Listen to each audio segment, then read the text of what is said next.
Welcome back, Violinisti. So if your sound is scratchy, probably it's a combination of a lot of different factors, and I'm going to try to summarize this. The hundreds and hundreds of students that get back to me over time with this question, it's often one problem or another problem. So what I'm going to try to do is summarize the most important ones, the most evident ones that I've seen over time, okay?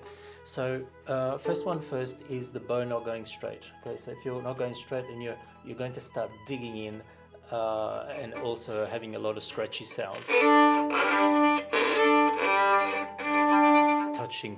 going to touch the bridge, or you might be going over the fingerboard, and then you'll notice all of the fingerboard starts getting really white. That means that your bow is traveling over here.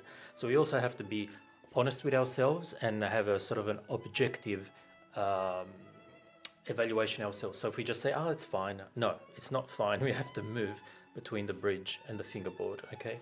Another one is definitely the bow hold, So remember the example that I gave in the other video about the space cockpit. So this little window, in order for not to have a collapsed pinky, that will change the sound completely, and you want to have that round, remember to put your ring finger over that little cockpit, that little window, so they're not able to see out anymore if there's somebody in there, okay?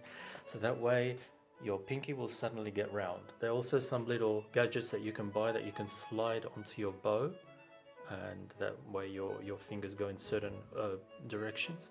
But this is a big one, okay? I would say another big one is this is also something that never gets taught to adult violins, is the pressure. Okay, so as you can see by looking at your violin, you've got a G string, which is very thick. The E string is very fine, very thin. If you're thinking about playing the violin with the same pressure on every string, then you're going wrong about it. So the G string can support a little bit more weight of your arm, but the E string cannot.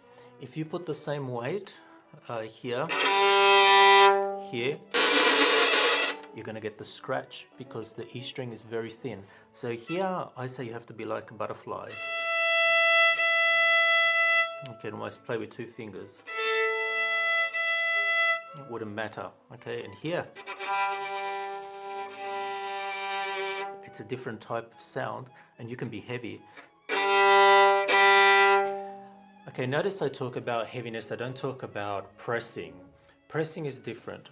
So always think about it that you're in a car, and there's four people in the car, and then your shock absorbers, which are your fingers, they just go, oh, there's all these people in the car.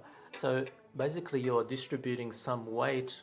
If your arm is, say, 2 kilos, you're distributing those 2 kilos over the strings, but you're not pressing, as in, you know, most people will press with this finger, and you'll get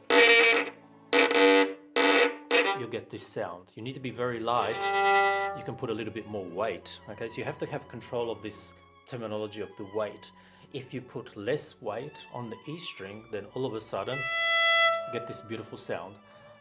And on the G string, you can allow yourself to put a little bit more weight, but you won't get the scratchy sound that you'll get on the E string, okay?